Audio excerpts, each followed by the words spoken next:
નમસ્કાર, આપની સાથે હું છું સેજલ. રાજ્યમાં કથળતી કાયદો વ્યવસ્થાની સ્થિતિની રોજ ચિંતા કરીએ છીએ અને રોજ સવાલો પૂછીએ છીએ કે કાયદો અને વ્યવસ્થા ક્યારે ફરી પાછી એ ગુજરાતીઓને શાંત, સલામત અને સુરક્ષિત મહેસૂસ કરાવશે. ખાખીનું કામ શું? ખાખીનું જ્યારે નામ પડે ત્યારે આપણને ગૌરવ એટલા માટે થાય કેમ કે પોલીસનું કામ છે શાંતિ, સલામતી અને સુરક્ષા દરેક ગુજરાતીઓને મહેસૂસ કરાવવાનું. અમે તમારા સમક્ષ એક સ્ટોરી બનાસકાંઠાના કુંવારા ગામની, કાંકરેજના કુંવારા ગામની રજૂ કરી હતી, જેમાં એક દીકરીના ઘરે રાત્રે 12 વાગે પોલીસ જાય છે. એ ભારતીબેન આપણી સાથે જોડાયા છે, એમની પાસેથી જાણીશું કે કારણ શું હતું અને ક્યારે આવ્યા હતા. ભારતીબેન, સ્વાગત છે જમાવટમાં. સૌથી પહેલા તો એ જાણવું છે કે કયા દિવસે પોલીસ આવી હતી અને આવીને શું થયું હતું એ દિવસે. 19 તારીખ હતી મેડમ, અને રાતના મારી બધી ફેમિલી સુઈ ગઈ હતી અને હું ગૃહ ઉદ્યોગનું કામ કરું છું. તે હું રાત્રે મારા ગૃહ ઉદ્યોગનું કામ કરતી હતી, તોરણ બનાવતી હતી. એ ટાઈમે પોલીસ અચાનક મારા ઘરે આવી, એટલે જે હાલ હું રૂમ અહીં બનાવતી હતી બેઠા બેઠા, ત્યારે અચાનક લોકો આવે, એમના પગનો અવાજ મને થયો. ત્યારે હું અચાનક એમના સામું જોયું કે શું થયું, અચાનક તમે આટલા બધા લોકો શા માટે મારા ઘરે આવ્યા. તો પછી હું સીધા ઉભા થઈને બારે દરવાજે અમારા ઘરના માંથી બારે ઓસરીમાં ગઈ, ત્યારે સામે 20-25 લોકો ઘણા બધા હતા. તો તાબા ઉપર 10 જેવા લોકો ચડી રહ્યા હતા. અને અચાનક એ લોકોને મેં પૂછ્યું કે સાહેબ, શું બનાવ થયો છે, તમે અચાનક મારા ઘરે આટલા લોકો આવ્યા છો. તો સાહેબે ડાયરેક્ટ મને પ્રેમથી જવાબ આપવાના બદલે એમને સીધા એવું કીધું કે તું ચૂપ થઈ જા, અમને અમારું કામ કરવા દે. અચ્છા, એટલે તમને બીજી કોઈ માહિતી આપી જ નહીં? એમની પાસે કોઈ કાગળ કે કોઈ ધરપકડ વોરંટ કે એવું કશું જ નહોતું? ના ના, કઈ જ નહીં. ફક્ત મેં અમારા ઘરે અચાનક રાતના આયા અને જોયા, ત્યારે અમને ખબર પડી. અમને દરવાજા આવીને પણ બૂમ નથી મારી, અચાનક અમારા ઘરે ડાયરેક્ટ આવીને ઘૂસી ગયા, ઢાબા ઉપર ચડી ગયા, તમામ બધી જગ્યાએ. ત્યારે જ અમને ખબર પડી, બાકી અમને ખબર પણ નથી કે અમારા ઘરે કેટલા વાગે ને ક્યારે આયા છે. લોકો અવાજ થયો ત્યારે અમે જાગ્યા છીએ. અને રાત્રે કેટલા વાગે આવ્યા હતા અને આવીને પછી શું કર્યું તમારા ઘરે? 12-12:30 વાગે આવ્યા હતા. અચાનક આવીને ઢાબા ઉપર ચડી ગયા, ઘરમાં ઘૂસી ગયા. તે અચાનક કઈક જાણે શોધતા હોય કઈ વસ્તુ, એ રીતે શોધતા હતા. તો એમને મેં પૂછ્યું કે સાહેબ, તમે શું ગોતો છો, શું કારણથી આવ્યા છો મારા ઘરે, કઈક અમને કહો તો અમે પણ તમને મદદ કરીએ. પછી એમને ડાયરેક્ટ સીધા રીતે કીધું કે તમારે તું તારું કામ કર, મતલબ તુંકારાથી એમને સીધા મને રીતે જવાબ આપ્યો. તો મેં તો સાહેબ, તમે મને જવાબ નહીં આપો સરખે, તો પછી હું લાઈવ વિડીયો કરીશ અને લાઈવ વિડીયો ની અંદર હું તમારો જે તમે મારી સાથે વર્તન કરો છો, હું ઈ તમારું મતલબ આગળ હું બધાને મૂકીશ ને આગળ શેર કરીશ. પછી જેવો મેં વિડીયો લાઈવ કર્યો એટલે તરત એ લોકો ભાગી ગયા, અહીંથી સીધા ફટોફટ નીકળી જ ગયા.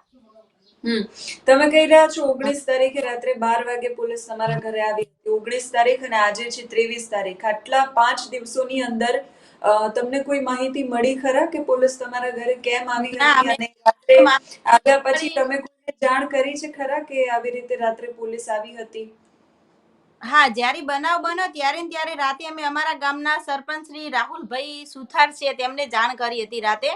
અને એના પછી અમે કોલ કર્યો, સવારમાં પણ કોલ કર્યો હતો, પણ હજુ સુધી સરપંચ આ બાજુ મતલબ પ્લોટવાસમાં હજુ તાક્યા નથી, એકવાર પણ એમને પૂછ્યું નથી. પછી અમે અમારા કાંકરેજના મત વિસ્તારના ધારાસભ્ય શ્રી અમૃતભાઈ સાહેબ એમને વાત કરી. રાતે એમને ટેક્સ્ટ મેસેજ મેં નાખ્યો હતો કે સાહેબ, આ રીતે મારા ઘરે બનાવ બન્યો છે, તો હું એક દીકરી તરીકે તમને કહેવા માંગુ છું કે આ રીતે બનાવ બન્યો છે, તો હું કઈ રીતે મતલબ અમે એકલા હેન્ડલ કરી શકીએ અને કઈ રીતે હોય છે, આ બધું તો તમે અમને કઈક સપોર્ટ કરો ને. હું તમને લાઈવ વિડીયો મૂકું છું, એટલે તમે અમને કઈક સપોર્ટ કરો તો સારું છે. પછી મેં સાહેબને લાઈવ વિડીયો મૂક્યો અને સાહેબે મને ત્યારે કોલ કર્યો. તો સાહેબ કે આગળ હું પૂછીને બેટા જાણ કરું છું. પછી સવારમાં સાહેબે વાત કરી છે ડીવાયએસપી સાહેબ જોડે, અને પછી મેં ડીવાયએસપી સાહેબને પણ અરજી કરી છે અને સિહોરી પોલીસ સ્ટેશનમાં પણ અરજી કરી છે. આગળ શું થશે શું નહીં મને ખુદને નથી ખબર, પણ હજુ સુધી મને કોઈ જવાબ કોઈ મળ્યો નથી. તમે ધારાસભ્ય અમૃતજીને ફોન કર્યો હતો ને એમની સાથે વાત કરીને એમણે તમને એવું કહ્યું કે હું આગળ વાત કરીને જાણ કરું છું, પછી એમનો કોઈ જવાબ આવ્યો તમને કે શા માટે, અથવા તો એમને કોઈ માહિતી મળી ખરા કે આ કારણથી પોલીસ તમારા ઘરે આવી હતી? ના, એવી તો હજુ સુધી ખબર નથી પણ ધારાસભ્ય સાહેબે ખૂબ જ ગંભીરતાથી આ વાતને લીધી છે કે કોઈ પણ બેન દીકરી સાથે આ રીતે વર્તણૂક ના થવું જોઈએ, એ પણ 12:30 વાગે રાતના. એટલા માટે સાહેબ ડાયરેક્ટ છેક મુખ્યમંત્રી સાહેબ જોડે ત્યાં જઈને રૂબરૂ પણ એમને ત્યાં આપી છે અરજી, અને હાલ પણ એમની પ્રોસેસ ચાલુ છે. હવે આગળ ક્યારે જવાબ આવશે, શું આવશે, ઈ બધા કઈ જવાબ આપે તો ખબર પડે. પણ મારી સમાજના તમામ વડીલો બધા મારા ઘરે આવ્યા હતા અને એવું કહેતા હતા કે 7 દિવસની આપણે મુદત આપીએ છીએ. હવે મોટા આગળ સરકારમાંથી કોઈ પણ અધિકારી શું જવાબ આપે છે, કઈ રીતે શું છે, એ સમય આ ખબર પડશે મેડમ. અને રાત્રે 12 વાગે જ્યારે પોલીસ આવી ત્યારે તમને કોઈ આઈડિયા આવ્યો ખરા કે શેમાં આવ્યા હતા અને કેટલા લોકો હતા અને કોણ કોણ હતું એમાં? હા મેડમ, પ્રાઇવેટ ગાડી હતી અને સરકારી પોલીસની ગાડીઓ હતી, અને એક જે આપણે લાઇટની ગાડી આવે ને એ પણ હતી. અને કેટલી ગાડીઓ નીકળી ગઈ ને કેટલી રહી મને ખબર નથી, પણ જ્યારે હું પાછળથી દરવાજે ગઈ ત્યારે નીકળતા ટાઈમ મેં 3 ગાડીઓ તો મેં જોઈ છે, અને 20-25 થી ઉપર લોકો હતા. સિહોરી પોલીસ સ્ટેશનના પોલીસ વાળા હતા. સિહોરી પોલીસ સ્ટેશન વાળા હતા. હા. અને તમારે એકના ઘરે જ આવ્યા હતા કે આસપાસના? કેમ કે 20-25 પોલીસ વાળા તમે કહી રહ્યા છો આવ્યા હતા, તો કદાચ એવું બને કે કઈ શોધવા માટે આવ્યા હોય આસપાસના વિસ્તારમાં અને તમારા ઘરે આવ્યા હોય, એવું બની શકે કે માત્ર તમારા ઘરે જ આવ્યા હતા? બીજાની તો મેડમ મને ખબર નથી, પણ મારા ઘરે 12:30 વાગે આવ્યા હતા. જ્યારે મેં વિડીયો બનાવ્યો છે અને આઈડીમાં હું ઇન્સ્ટાગ્રામમાં મૂક્યો વિડીયો, એના પછી સવાર ટાઈમમાં મને ખબર પડી હતી કે મારા મોટા ભાઈના ઘરે પણ એ લોકો આવ્યા હતા, અને એમના ઘરે ત્યાં સીસીટીવી કેમેરો છે, તો કેમેરાની અંદર પણ વિડીયો છે કેમેરાના. અને અમારા ઘરે આવ્યા પેલા અમારા બાજુમાં ઘર છે મોટા બાપાનું, તો એમના ઘરે પણ ગયા. ત્યારે ભાભી કહેતા હતા સવાર ટાઈમમાં કે એમને એવું કીધું કે મને તમે સાડી પહેરવા દો અથવા તો લાઈટ ચાલુ કરવા દો, તમે ડાયરેક્ટ અંદર ઘરમાં ના ઘૂસી જાશો. એમના ઘરે પણ કોઈ ભયુક જેન્ટ્સ નતા, અને છતાં એમના ઘરે પણ ઘૂસી ગયા ને સાડી પણ નહોતી પહેરવા દીધી.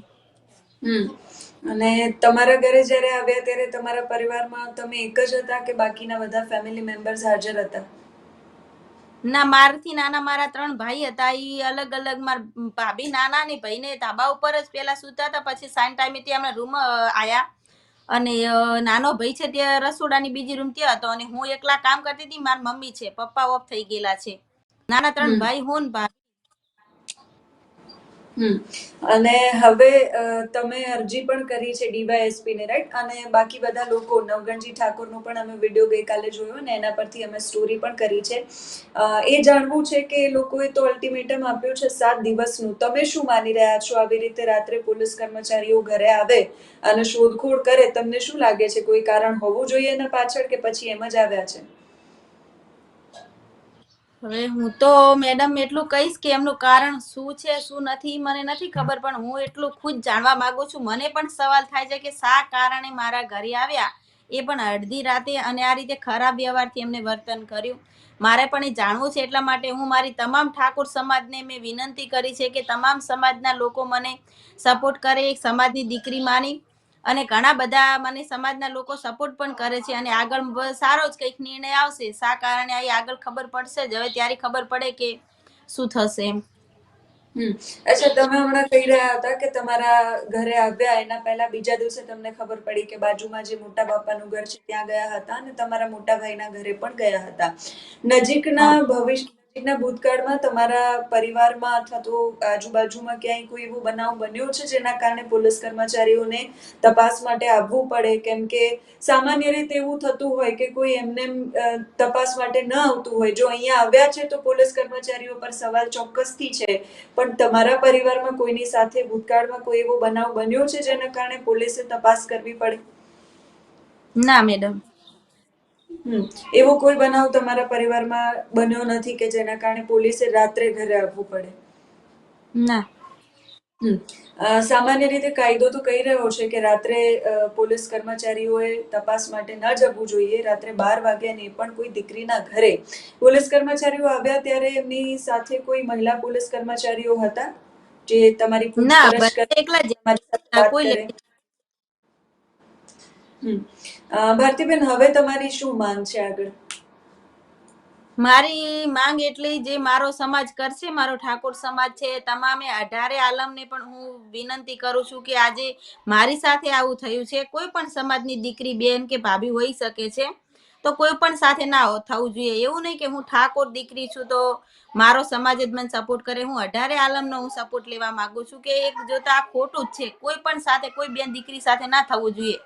અને આનો નિર્ણય આવો જ જોઈએ. કાં તો એ લોકો જે રાતના અડધી રાતે આવ્યા છે એ લોકોને સસ્પેન્ડ કરો, અથવા તો એ જવાબ આપે કે અમે આ કારણથી આવ્યા હતા. આવ્યા તો મેં એમને પ્રેમથી પૂછ્યું હતું, મેડમ, કે તમે તમારી ફરજમાં હશે તો તમે ભલે આવ્યા, પણ તમે શું કારણથી આ જવાબ આપો. તો છતાં એમને મારા જોડે ગેરવર્તનથી વર્તાવ કર્યો કે તું ચૂપ થઈ જા, તારો ફોન બંધ કરી દે.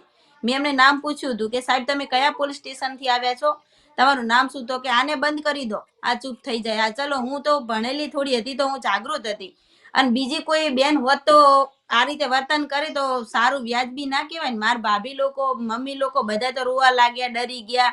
અમારા બાજુવાળા ભાભી તો એટલા ધ્રુજતા હતા ને, આમાં એમને તો દાંત કળ પડી ગયા ને બે ભાન થઈ ગયા. કદાચ કઈ વધારે કોઈ બીમારી કઈ રીતે કોઈકને અટક આવી જાય કે 20-25 લોકોને એક સાથે જૂથમાં જોવે તો ડરી જાય લોકો. એ પણ અડધી રાતના આ રીતે આવે તો એટલે અપેક્ષા એ રહેશે કે જી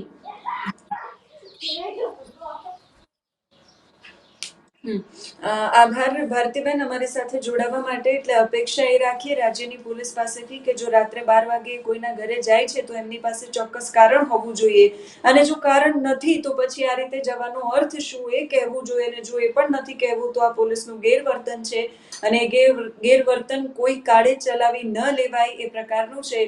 પોલીસ કર્મચારીઓ રાત્રે કેમ ગયા હતા એનો જવાબ અપેક્ષા રાખીએ કે 7 દિવસનું જે અલ્ટિમેટમ આપ્યું છે એમાં આપવામાં આવે. જો એ જવાબ નથી આપવામાં આવતો તો ભારતીબેન અને બાકીના જે વડીલો જે કહી રહ્યા છે, રાજનેતાઓ, એમની સાથે મને મારી સમાજ કે છે, તમામ 18 આલમના સમાજના બધા લોકો મને સપોર્ટ કરે છે. બધા લોકો જે મને કે છે કે આ રીતે આપણે એ રીતે જ હું કરીશ, કેમ કે મારો કશું ગુનો નથી મારા ભાઈઓનો ગુનો. મારા નાના ભાઈઓ છૂટક મજૂરી કરે છે, કડિયા કામ કરે છે. પપ્પા ઓફ થઈ ગયેલા છે, મમ્મી ને પપ્પા ઓફ થયા ત્યાં માનસિક થોડીક સ્થિતિ સારી નથી. એટલે હાલ હું મારું ગૃહ ઉદ્યોગનું કામ કરી, દિવસે ઘરનું કામ કરું છું, રાત્રે હું મારું ગૃહ ઉદ્યોગનું કામ કરી મારું ઘરનું ભરણ પોષણ કરું છું. અને છતાં અમને આ રીતે હેરાન પરેશાન કરવામાં આવે તો આ વ્યાજબી ના કહેવાય. એટલે જ અપેક્ષા રાખીએ કે પોલીસ તરફથી પ્રત્યુત્તર મળે કે તમારા ઘરે રાત્રે કેમ આવ્યા હતા. અત્યારે આ વિડીયોમાં બસ આટલું જ. તમે શું માનો છો એ કમેન્ટ કરીને અમારા સુધી પહોંચાડજો. નમસ્કાર.